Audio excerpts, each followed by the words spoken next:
All right. Gather around, my financially curious comrades. Today, we're diving deep into the world of Nigerian fiscal policy. Don't worry, I promise to make it as entertaining as a presidential campaign promise, which, as we know, is rarely kept, but that's a story for another day. Think of Nigeria as this massive, vibrant house party. Lots of people, lots of energy, and definitely a whole lot of potential.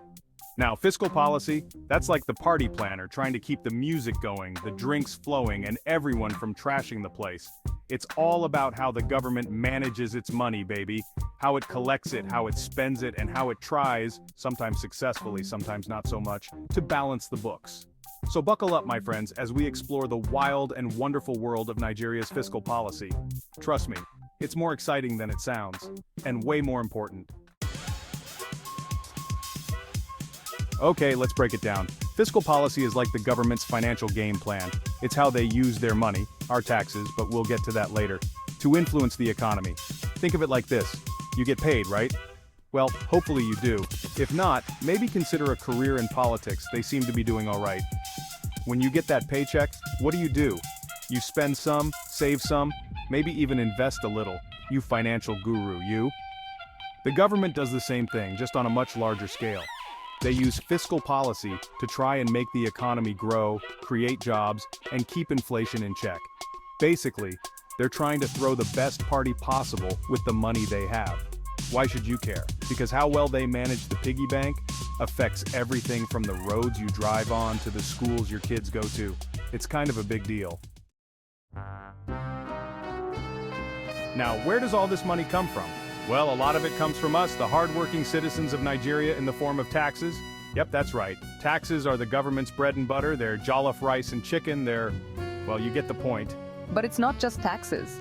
Nigeria has another big source of income: oil. You know, that black gold that everyone seems to want a piece of? That's a major player in the whole fiscal policy game. Think of it like this. Taxes are like your regular 9-to-5 job, bringing in a steady income. Oil is like that side hustle you've got going on. Sometimes it's booming, sometimes it's a bit dry. The government tries to balance both to keep the money flowing. Section 4, spending spree. Where does the money go? Alright, so the government has all this money, in theory at least. What do they do with it? Well, they spend it, of course. But on what, you ask? A whole lot of things, my friend. They spend it on infrastructure projects like roads, bridges, and airports. They spend it on education, healthcare, and social services. They spend it on defense and security. Basically, everything a growing country needs to, well, grow. Think of it like throwing that epic house party we talked about earlier. You need to pay for the venue, the food, the drinks, the DJ, the security. It all adds up. Now, the government spending should ideally be strategic, aimed at boosting the economy and improving the lives of its citizens. But sometimes, let's just say, things don't always go according to plan. Section 5. Budget deficits and public debt. Now here's where things get a little tricky.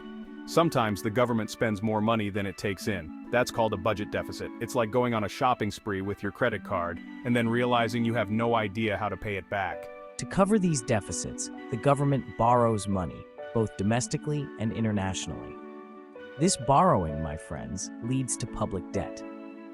Now, a little bit of debt is not necessarily a bad thing. It's like taking out a loan to start a business. You need the capital to get things moving. But if the debt gets too big, it can become a real problem. Like that friend who keeps borrowing money and never pays you back. Managing debt is a crucial part of fiscal policy. The government needs to find the right balance between spending to stimulate the economy and keeping debt levels sustainable. It's a delicate dance, my friends. A delicate dance. Section 6, Fiscal Fitness, your key to financial freedom. So, there you have it, a crash course in Nigerian fiscal policy. It's about how the government manages its money, from collecting taxes to spending on public services to managing debt. It's a complex system, but hopefully you now have a better understanding of how it works and why it matters. Remember, knowledge is power.